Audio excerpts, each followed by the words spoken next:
बसलाय. तुमच्या भावानी बाण सुद्धा नांगरून काढला, आता रोटर मारलाय. तुम्ही नका काय म्हणा, तुम्ही नुसतं बघायची भूमिका घ्या. आता काय करती, त्याला जर सांगायला गेलं ना तर ती भांडायला जडते.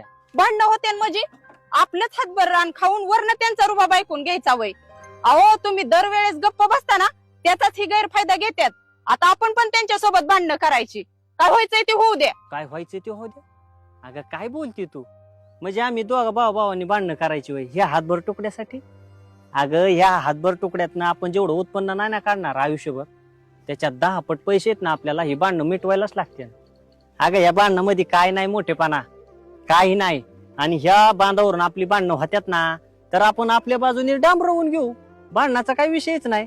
आणि जर त्याला खायचीच ना आपल्या हातवर जमीन तर खाऊ दे बाबा, पण भांडणं नको. काय होतं माहिती का, आपण भांडणं करत बसलं ना घरचं वातावरण दूषित होतं. त्याच्यामुळे ना पोरांवर आहे ना संस्कार पण चुकीचं लागते. आपल्या पोरांना चांगले संस्कार देऊ, चांगलं शिक्षण देऊ, पण भांडणं नकोत बाबा आपल्याला.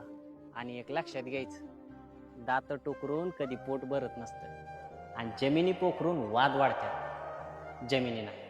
खरं यावं तुमचं.